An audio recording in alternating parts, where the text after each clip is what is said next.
네, 감사합니다. 모든 영광 우리 하나님께 올려드립니다. 오늘 함께 은혜 나눌 말씀 에베소서 5장 17절 말씀 한 구절만 봉독해 드리겠습니다. 에베소서 말씀입니다.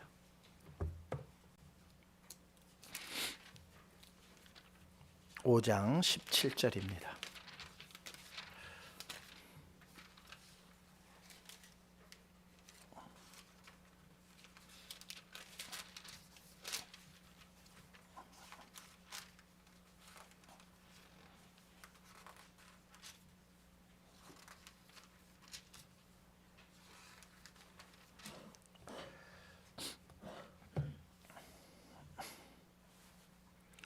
말씀 봉독합니다. 그러므로 어리석은 자가 되지 말고 오직 주의 뜻이 무엇인가 이해하라. 아멘. 다시 한번 기도하시겠습니다.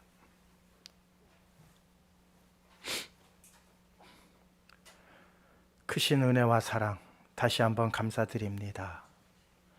올 한 해에도 주님의 사랑과 긍휼하심 덕분에 살아왔습니다. 새로 주시는 날들 또한 하나님께서 사랑과 은혜와 긍휼 베풀어 주실 줄 믿사오니 주님을 향한 저희의 눈길 거두지 말게 하여 주시옵시고 주님 손 꼭 붙잡고 앞으로만 전진하며 나아가는 믿음의 장성한 자 모두가 되게 하여 주시옵소서. 장로님 구한 모든 기도의 내용 들으심을 감사드립니다. 하나도 땅에 떨어짐이 없이 정령 이루어지는 놀라운 역사가 일어나게 하여 주시옵소서. 또한 한혜정 집사님 먼 미국에서 또한 이렇게 하나님께 영광 올려드리기 위하여 영상으로 찬양 올려드렸습니다. 하나님 기뻐 받아 주시옵시고 하시는 모든 일들마다 그리스도의 향기가 풍겨나는 아름다운 모든 사역이 되게 하여 주시옵소서. 시종을 통하여 홀로 영광 받아 주시옵소서. 사랑 많으신 예수 그리스도의 이름으로 기도하옵나이다. 아멘. 가끔가다 부부싸움들 하시죠? 부부싸움 나는 절대 안 합니다. 우리는 한 번도 해본 적이 없습니다 하시는 분 딱 보니까 한 분도 없으세요. 한 분도 없으신 것 같아요. 부부싸움 자주 합니다. 왜 부부싸움을 하게 되는 이유가 뭘까요? 물론 여러 가지 이유가 있겠지만 그것을 정리해서 한마디로 말씀드린다면 상대방의 마음을, 생각을 헤아리지 못했기 때문이에요. 상대의 생각, 속뜻을 우리가 헤아리지 못하고 행동하고 말했기 때문이에요. 그 외에는 별로 없는 것 같아요. 그러니까는 부부싸움 안 하려면은 상대의 뜻을, 상대의 생각을, 상대의 마음을 헤아릴 수만 있다면 부부싸움이라는 게 일어날 수가 없을 것 같아요. 그런데 어디 상대의 마음 헤아리는 게 쉬운 일인가요? 그냥 자기 속마음을 다 얘기해 주면 되는데 참 속마음은 다 얘기도 안 하고 그래서 자기 몰라줬다고 항상 그런 일로 티격태격 싸우는 우리의 인생의 어떠한 모습을 부인할 수가 없는 것 같습니다. 정말 그런 것 같아요. 사람의 그 참 한 길도 안 되는 그 속마음 속뜻을 참 헤아리기가 어렵습니다.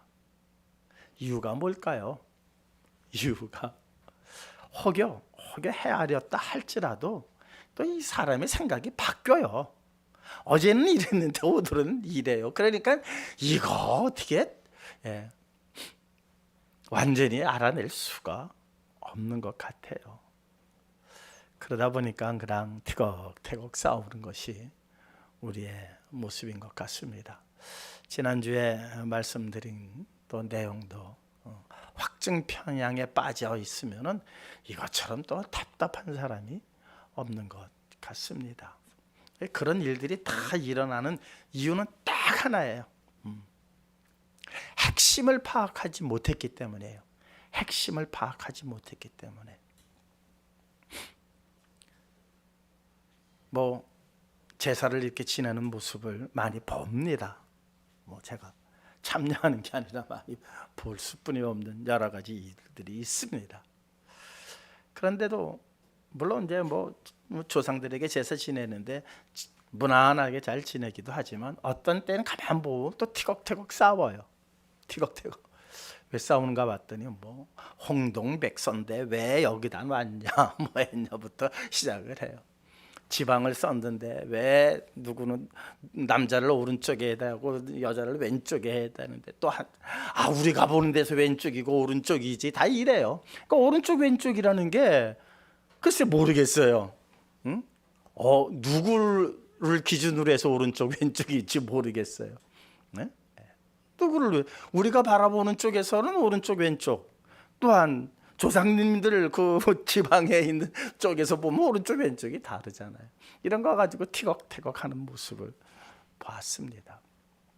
제사를 지내는 핵심적 이유를 몰라서 그래요. 핵심적 이유를. 조상님들이 와서 그 음식 한 그릇 먹자고 제사를 지내라고 했겠습니까? 그건 아니거든요. 그 제사를 지내는 이유는 딱 한 가지예요.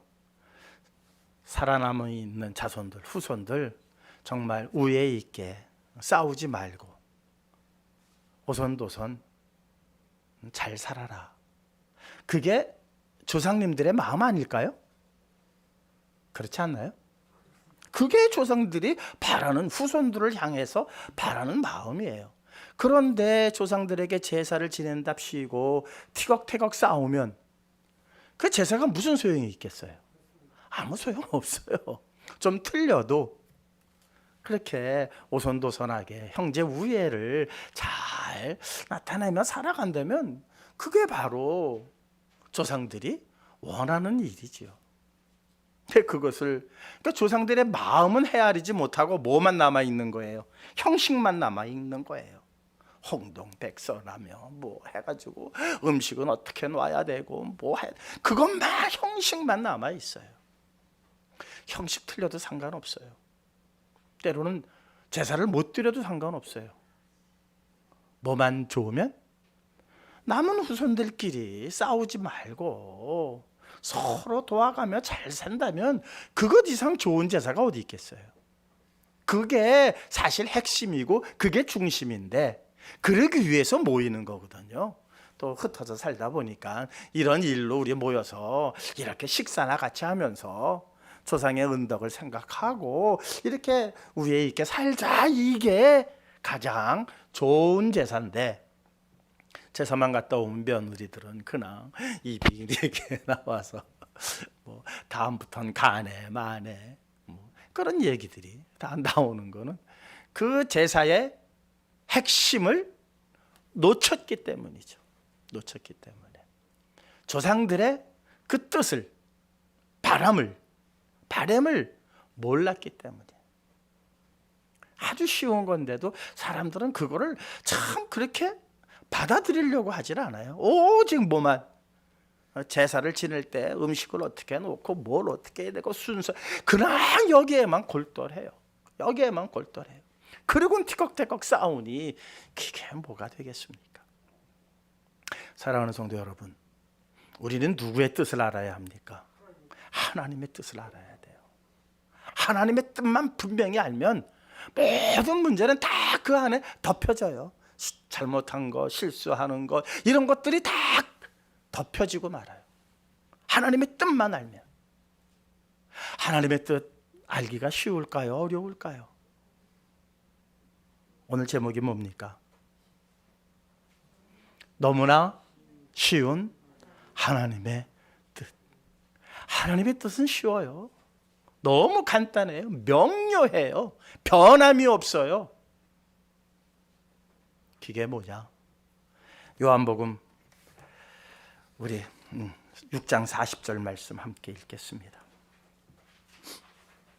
아주 분명하게 말씀하고 있습니다. 함께 읽겠습니다. 내 아버지의 뜻은 아들을 보고 믿는 자마다 영생을 얻는 이것이니 마지막 날에 내가 이를 다시 살리리라 하시니라. 너무 분명하죠?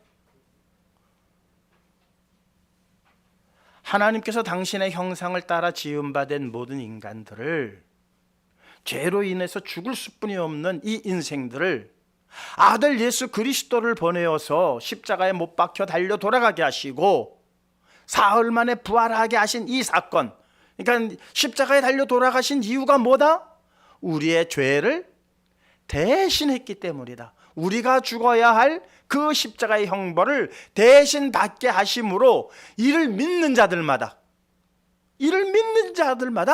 구원하시겠다는 거예요. 부활시키시겠다는 거예요. 이것이 아버지의 뜻이에요. 이 뜻을 분명히 하시기 위해서 스스로 맹세하셨어요. 스스로. 그러니까 우리는 맹세를 하려면은 우리보다 더 높고 강한 것을 대상으로 해서 해야 되는데 하나님은 당신보다 더 크고 강한 게 없어요. 그러니까 당신 이름을 두고 맹세하셨어요. 스스로 맹세하신 거예요. 히브리서 말씀입니다. 6장 17절입니다. 함께 읽겠습니다. 하나님은 약속을 기업으로 받는 자들에게 그 뜻이 변하지 아니함을 충분히 나타내시려고 그 일을 맹세로 보증하셨나니. 그 뜻이 변하지 않는다는 거예요. 어떤 뜻이었죠? 아들 예수 그리스도를 통하여서 그를 믿는 자들마다 영생을 얻게 하려 하심이 하나님의 뜻인데 이 뜻이 변하지 않는다는 거예요. 아니함을 충분히 우리에게 알게 하시기 위해서 무엇 하셨다? 맹세로 보증하셨어요. 하나님께서 맹세로 보증하셨어요. 우리의 맹세는 바뀌어요. 잊혀져요. 근데 하나님께서 맹세하신 것은 변할 수가 없어요. 하나님이 맹세를 변하시면은 하나님이 아니시죠. 그렇죠? 예. 하나님이 하나님이시면 당신이 하신 말이 그대로 이루어지기 때문이에요. 맹세로, 거기다 맹세까지 가셨어요. 그러면 아들 예수 그리스도를 믿음으로 말미암아 구원받는다는 이 사실 하나는 절대로 변함없는 만고의 진리예요. 그리고 그것은 하나님의 뜻이에요. 그건 하나님의 뜻이에요. 예수님께서는 이 부분을 뭐라고 얘기하셨는 줄 아세요? 보통 사람들은 이해할 수 없는 이야기를 하셨어요. 이게 뭐야? 도대체 예수님이 어떻게 이런 말씀을 하실 수가 있어? 어느 날 제자들하고 함께 담소를 나누고 있는데 예수님의 어머니가 찾아오셨어요. 인간 밖에서. 선생님, 어머니가 찾아왔습니다. 그랬더니 예수님께서 느닷없는 말을 하시죠. 누가 내 어미며 누가 내 형제냐? 이런 말씀을 해가지고 화들짝 놀라게 해요. 오늘 이 시대를 사는 우리들도 화들짝 놀래요. 그런 말씀, 어떻게 저런 말씀을 하실 수 있지? 어머니 못에 대못을 박는 왜 저런 말을 하셨지? 놀라지 않으셨나요? 여러분, 그게 지금도 이상하지 않으신가요? 이상하죠? 이상해요. 하나님의 뜻을 몰라서 그래요. 자, 오늘 보십시다. 그 말씀을 마태복음 12장 50절인데 그 부분을 분명하게 하시자고요. 누구든지 하늘에 계신 내 아버지의 뜻대로 하는 자가 내 형제요 자매요 어머니니라 하시더라. 누구의 뜻대로 하는 자? 그것 이상 없다는 거예요. 그것 이상 없다는 거예요. 그러니까는 하나님의 뜻을 행하는 게 얼마나 소중한 일인지를 얘기하시는 거예요. 어머니를 무시하는 게 아니에요. 우리가 살아가는 데 있어서 하늘 아버지의 뜻을 알고 그 일을 행하는 것보다 우선되는 게 없다는 거예요. 내 형제보다도 우선되고 내 어머니보다도 우선되는 게 뭐다? 아버지의 뜻을 행하는 거라는 거예요. 이제 이해가 되시나요? 어머니를 무시하신 말씀이 아니라, 형제들을 무시한 말씀이 아니라 형제와 어머니를 뛰어넘는 일이 하나 있으니 무엇이다? 아버지의 뜻을 깨닫고 행하는 것이다. 그러니까 하나님의 뜻이 얼마나 소중한지를 말씀하시는 거지 어머니를 무시하는 말씀이 아니에요. 아시겠죠? 예. 하나님의 뜻이 그만큼 소중하다는 거예요. 하나님 뜻을 깨닫는 게 그 어느 것보다도 우선되고 소중하다는 의미에서 말씀하신 거예요. 그래서 이제 마태가 길거리에서 세금을 걷어들이다가 예수님이 오시는 것을 이제 봤어요. 제가 거기에 대해서는 다른 예배 시간에 마태의 마음에 대해서 제가 충분히 설명을 드렸습니다. 어쨌든 마태는 나한테 뭐라고 그러시나 보자, 뭐라고 그러시나 보자 그랬는데 오시자마자 마태를 꾸지람하시는 게 아니라 나를 따르라 하시니 마태가 어떻게 됐어요? 그 속에 부글거리던 어떠한 사회에 대한 그 억다 심정들이 그냥 한순간에 녹아져 내렸어요. 그러고 나서 모든 것을 버리고 예수님을 따르고 예수님을 자기 집으로 모셔드렸어요. 그래서 거기에 마태네 집 가니까는 친구들이 누구예요? 다 세리들이에요. 그 당시에 죄인이라고 말할 수뿐이 없는 세리들. 세리들은 돈이 많아요. 그러니까 돈 많은 사람들을 따르는 여인들이 다 누구예요? 창기들이죠.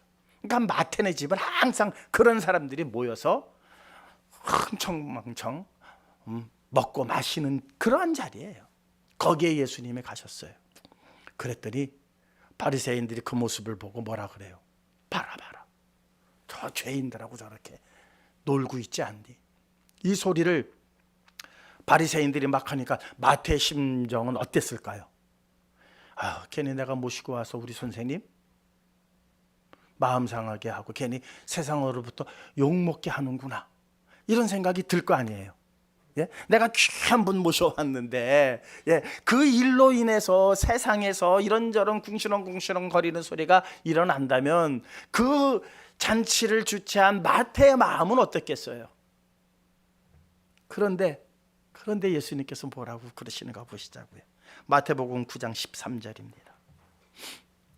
함께 읽겠습니다. 너희는 가서 내가 긍휼을 원하고 제사를 원하지 아니하노라 하신 뜻이 무엇인지 배우라. 나는 의인을 부르러 온 것이 아니요 죄인을 부르러 왔노라 하시니라. 긍휼을 원하고 제사를 원하지 않는다. 제사의 이유가 뭐에 있다? 긍휼에 있다. 돌보아 살피는 것이 뭐예요? 긍휼이란 말이에요. 돌아보면서 살펴주는 것, 두루두루 이렇게 살펴주는 그것이 긍휼이잖아요. 예수님께서 오신 이유가 뭐예요? 우리에게 긍휼을 베푸시기 위해서 오셨잖아요.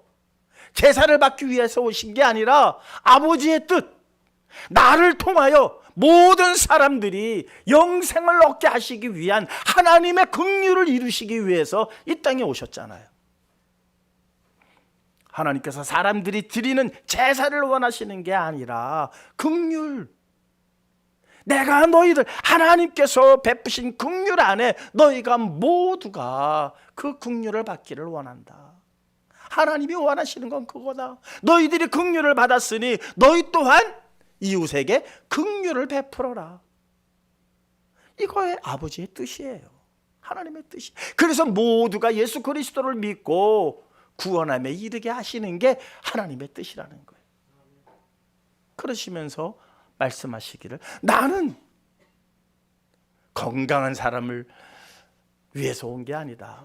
병약한 사람들을 위해서, 그 사람들을 고쳐주기 위해서 왔다. 죄인들을 부르러 왔지 의인들을 부르러 온 게 아니다.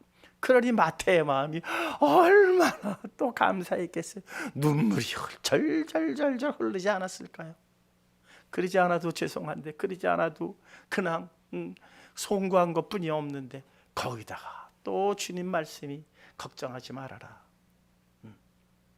하나님께서 제사를 원하시는 분이 아니다.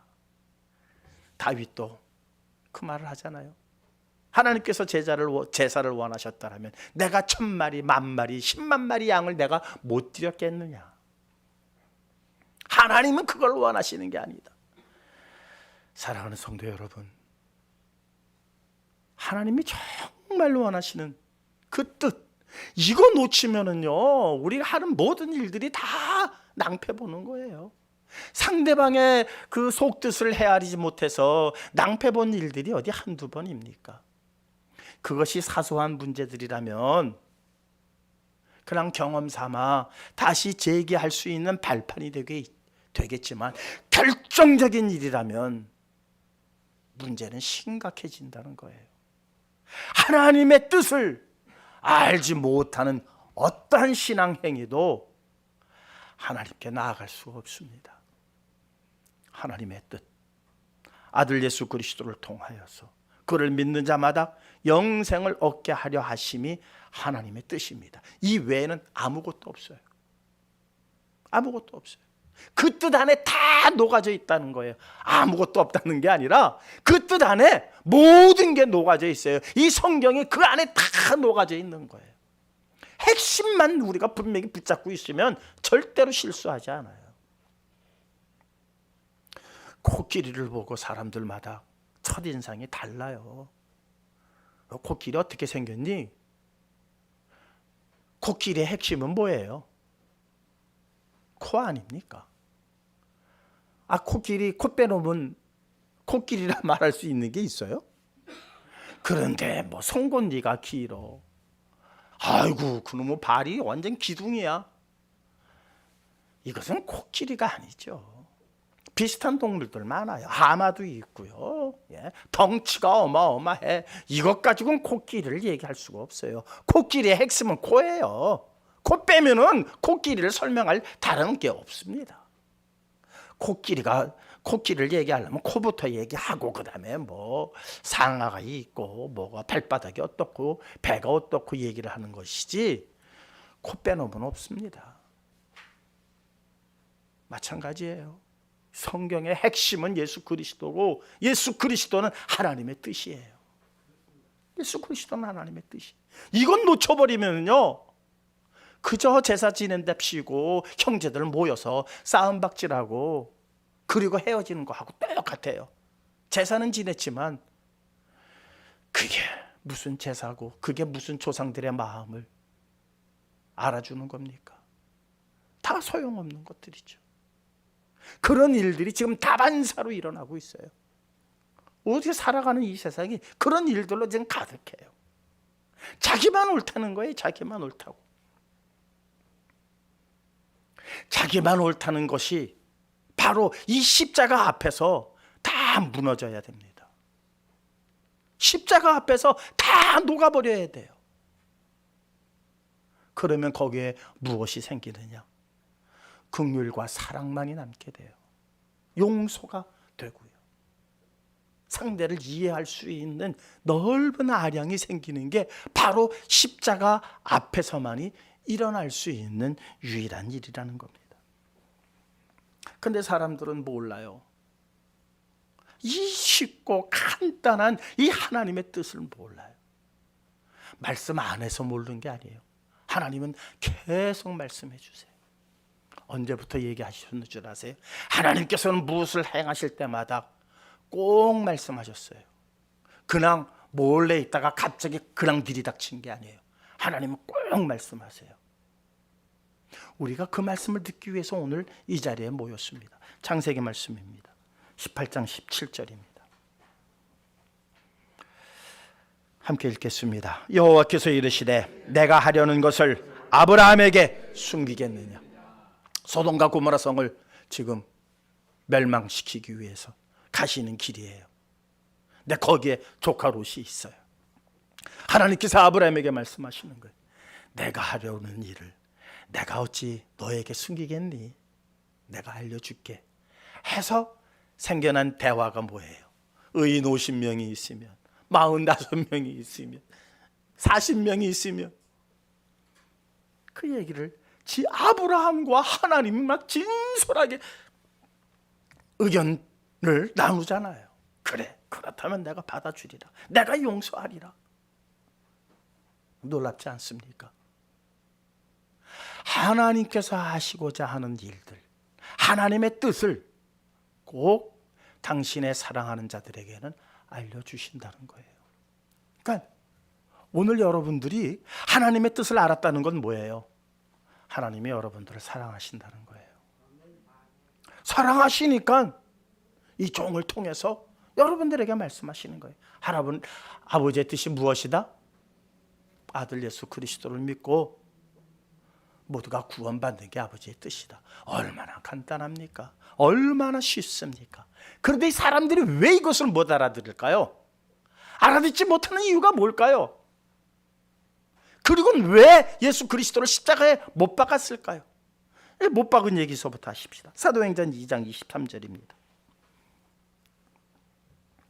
함께 읽겠습니다. 그가 하나님께서 정하신 뜻과 미리 하신 대로 내준 바 되었거늘 너희가 법 없는 자들의 손을 빌려 못 박아 죽였으나. 참, 그렇게 일로 줬는데도 이 바리새인들이, 유대인들이 알아듣질 못한 거예요. 그 하나님의 뜻이 현실로 나타난 그 예수 그리스도를 보고도, 만져보고도, 함께 대화하면서도 몰랐던 거예요. 그리고 그를 십자가에 못 박혀 죽였어요. 죽인 이유 딱 하나예요. 그들이 가지고 있었던 선입견 때문이에요. 선입견에 대해서 이렇게 말씀하십니다. 요한복음 1장 46절입니다. 함께 읽겠습니다. 나 다니엘이 이르되 나사렛에서 무슨 선한 것이 날 수 있겠느냐? 빌립이 이르되 와서 보라 하니라. 야, 그 나사렛에서 뭐 그런 일이 일어나? 이게 인간의 선입견이라는 거예요. 대단한 일은, 큰 일은 어마어마한 궁전에서 일어날 것이라는 그러한 선입견 때문이에요. 선입견. 그것이 우리를 다 이렇게 죄 아래 묶어놓은 거예요.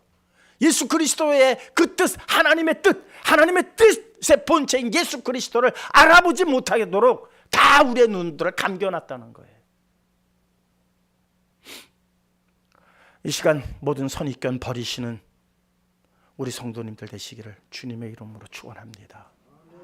어떠한 선입견을 가지고 있으면은요, 절대 본질을 보지 못해요.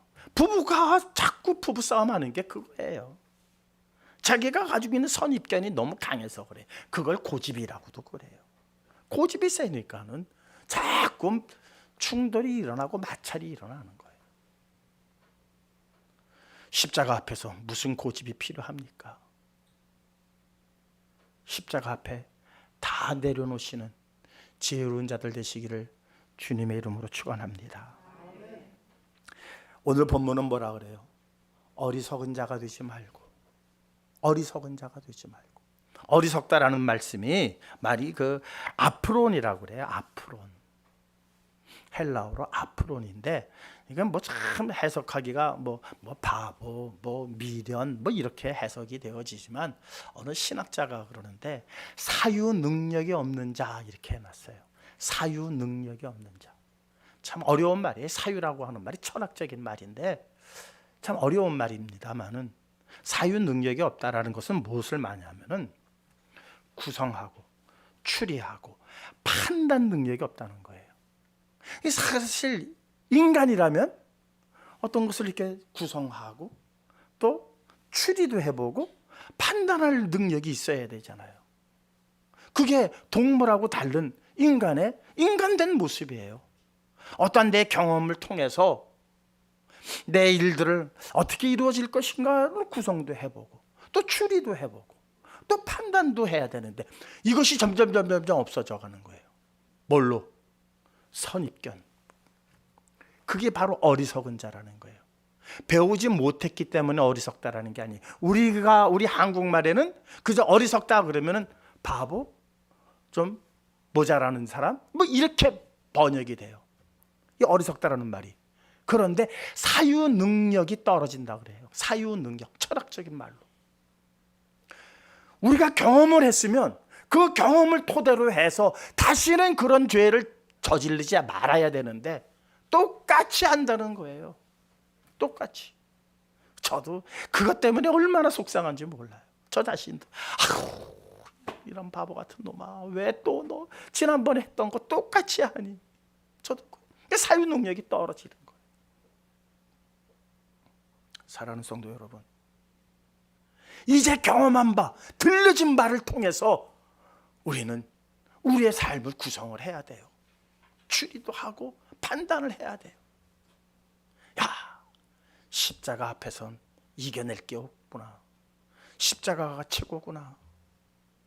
예수 그리스도만이 우리의 구원의 유일한 길이구나. 이미 알고 있는데도 왜 자꾸 다른 것을 쫓아가고 다른 것을 원하고 다른 것을 바라는지, 그게 바로 뭐라는 거예요? 어리석기 때문이라는 거죠. 같은 실수를 계속 반복하는 것은 어리석기 때문이에요. 사실 우리는 다 어리석은 자예요. 얼마나 어리석은지 몰라요. 그러나 오늘 이 말씀을 분명히 하십시다. 예수 그리스도 외에는 없다. 그리스도 십자가 외에는 자랑할 것도 없고 아무런 가치가 없는 것들이다. 이거 분명히 아시는 오늘 이 시간 된다면 여러분들 정말 복받은 자들입니다. 여러분들 정말 하나님의 놀라우신 형통의 일들이 활짝 열려지게 될 겁니다. 근데 또 밖에 예배 끝나고 나가서 또 엉뚱한 것을 바라고 엉뚱한 것을 생각한다면 어리석은 자예요. 어리석은 자. 이제 더 이상 어리석지 마십시다. 저도 그럴 테니까는요. 지금까지 저도 어리석었어요. 이제 주님만 바라보고 주님 의지해서 그 길 외에는 없어요. 다 없어질 것들이고 다 사라질 것들이고 다 불타 없어질 것들인데 왜 이렇게 그것 가지고 아둥바둥하면서 싸우는지. 그런데요, 이 선입견이 없는 사람들이 있죠. 어린아이들, 많은 경험이 없는. 그래서 어린아이와 같지 않고는 하나님 나라에 들어갈 자가 없구나. 예수님께서 그래서 어린아이 같은 자들이라고 말씀하신 거예요. 어린아이가 아니라 어린아이와 같은 자. 자기 고집, 선입견 다 내려놓은 사람들이죠. 어린아이와 같은 자 되시기를 주님의 이름으로 축원합니다. 로마서는 이렇게 말씀합니다. 함께 읽을까요? 너희는 이 세대를 본받지 말고 오직 마음을 새롭게 함으로 변화를 받아 하나님의 선하시고 기뻐하시고 온전하신 뜻이 무엇인지 분별하도록 하라. 하나님의 뜻을 분별하려면 이 세대를 본받지 말아야 한다는 말씀입니다. 이 세대를 본받고 이 세대가 가는 길을 추구하는 사람들은 하나님의 뜻을 절대로 알 수가 없어요. 알려졌음에도 불구하고 그 뜻을 행하지 못한다는 거예요. 들려졌지만 그 뜻을 행할 수가 없어요. 그래서 마태복음 7장 21절은 뭐라고 합니까? 주여 주여 하는 자마다 천국에 갈 것이 아니라 오직 하늘에 계신 아버지의 뜻대로 행하는 자라야만이 하나님 나라에 들어간다고 단호하게 말씀하지 않습니까? 주여 주여 한다고 하나님 나라에 들어가는 거 아닙니다. 주여 주여 하는 자들이 얼마나 많습니까? 그런데 그 자들이 다 하나님 나라에 들어가는 게 아니에요. 오직 아버지의 뜻을 행하는 자만이. 아버지의 뜻이 무엇이었다고요? 아들 예수 그리스도를 통하여 그를 믿는 자마다 영생을 얻게 하시는 것이 창세 이전서부터 하늘 아버지의 뜻입니다. 만고의 변함이 없는 하늘의 뜻입니다. 그 뜻만 딱 붙들고 있으면 우겨싸임을 당하도 우리는 망하지 않을 것입니다. 1000사람이 넘어지고 10,000명이 넘어진다 할지라도 그 뜻을 붙잡은 자들은 끝내 승리할 것입니다. 그 승리의 자리에 모두 함께 다 서시기를 주님의 이름으로 축원합니다. 주신 하나님의 뜻 온전히 깨닫고 그 뜻만을 이루며 살아가겠다고 다짐하는 기도 잠시만 하도록 하시겠습니다. 하나님 아버지 감사합니다. 오늘 하늘 아버지의 뜻을 분명하게 선포했습니다. 모두들 이들이 아멘으로 받아들였습니다. 이제 아버지의 뜻에 살아가는 자들 되게 하여 주시옵소서. 아버지의 뜻을 행하는 자들 되게 하여 주시옵소서. 아버지의 뜻을 이루는 자들 되게 하여 주시옵소서. 세상이 멸망의 길로 치닫는다 할지라도 아버지의 뜻을 행하는 자들마다 하나님께서 구원하실 것입니다. 아버지 하나님께서 건져내 주실 것입니다. 이 세대를 본받지 않게 하여 주시옵시고 어린아이와 같은 마음으로 오직 주의 뜻을 헤아리고 주의 뜻만을 붙들고 나가는 우리 모두가 되게 하여 주시옵소서. 사랑 많으신 예수 그리스도의 이름으로 기도하옵나이다. 아멘. 456장입니다.